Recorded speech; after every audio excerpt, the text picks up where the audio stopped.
The sun was setting, casting a warm glow over the meticulously kept lawn. Melanie sat cross-legged on the grass, a serene smile on her face as she spoke into the gathering twilight. "We should change the floor to hardwood," she said, glancing toward the house with a contemplative expression. "It's so much easier to clean, and it would really elevate the whole look." There was no response. She didn't expect one.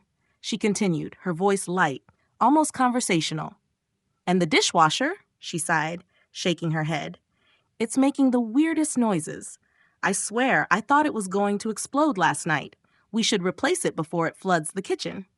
Silence settled over the lawn, punctuated only by the distant hum of traffic and the occasional chirp of a cricket. Melanie seemed unfazed, her gaze drifting to the house again. "The central heating is another thing," she said, her tone carrying a hint of frustration. "It never generates enough heat. I'm always cold. Can you believe that?" "Did he say something?" "What did you say?"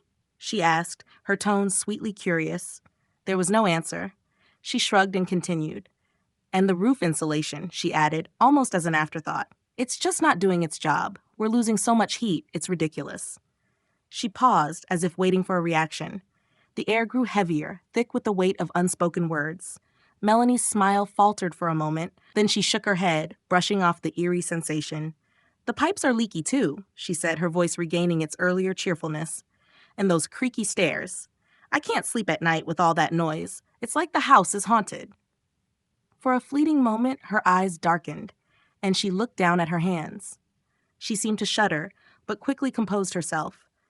"Oh, and the solar panels," she exclaimed, as if suddenly remembering.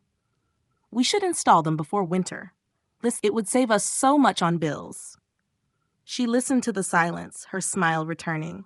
It was a smile that didn't quite reach her eyes. "I want to redo the lawn, too," she continued, her voice dreamy. "A small pond with fish, maybe a little pool for me to relax in."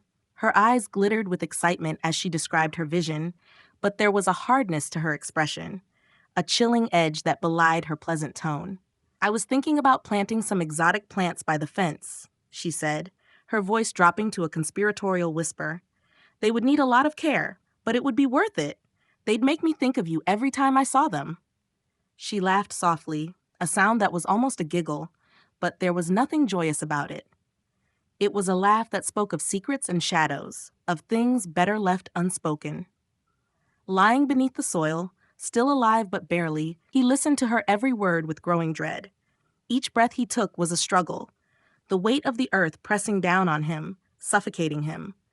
He tried to move, to make a sound, but his body betrayed him, weak and paralyzed by the horror of his predicament and the drugs mixed in his last drink. Melanie's voice floated above him, her words blurring into a sinister lullaby. She spoke of plans and dreams, of a future that he would never see. His mind screamed in silent agony, knowing that no one would come to rescue him. She had buried him well, ensuring that his body would never be found, hidden beneath the cover of her soon-to-be exotic plants.